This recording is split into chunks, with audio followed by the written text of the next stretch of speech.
Malaria still remains a huge challenge in Papua New Guinea to eradicate, but research has it that significant improvements have been made in the last 15 years. A finding by a U.S. university shows that interruption to local malaria transmissions can have positive effects, finance and economics. Estawani reports.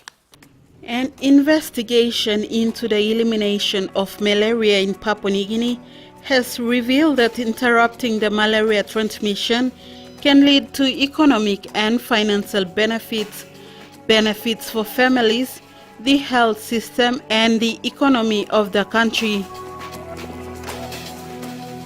According to the finding, in 2015 alone, the economic and financial burden of malaria in PNG was about 251 million kina.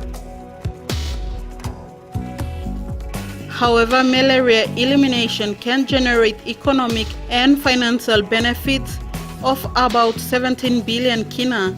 It can also prevent over 29,000 deaths and 7.9 malaria infections. It reveals that though the disease remains a public threat in PNG, the country has achieved significant gains against the disease over the last 15 years.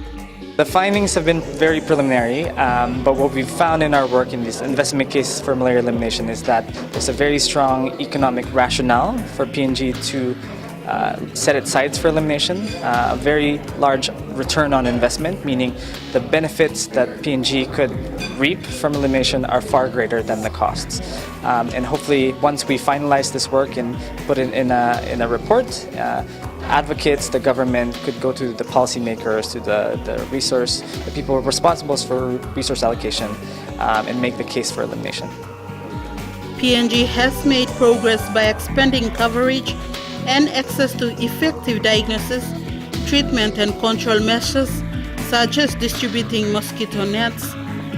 To maintain the achievement, PNG will require sufficient funding. From my point of view, from the economic and financial point of view, it really is making sure that the malaria program has the funding, the resources they need to either continue what they're doing, where they're seeing decreases, or to accelerate the elimination. In many places, and studies in history have shown us that if you pull funding out, if you downsize your malaria program at the wrong time, it can lead to significant resurgences of the disease, which are not only costlier, they're deadlier. They cause more deaths. And so from our point of view, it really is keep the momentum going, make sure there's sufficient funding from government, from donors, from development partners to keep malaria at bay or even bring it significantly down. Currently, there is a gap in funding for malaria financing. However, most provinces in the country are in the process of eliminating malaria, but challenges still remain for the remote areas.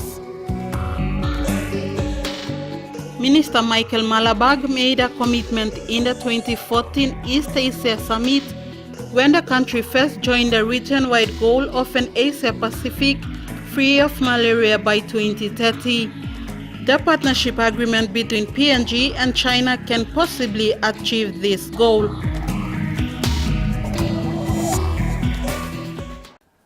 Estawani, ending this edition of PNG Tonight. Thank you for your company. We'll do it again tomorrow.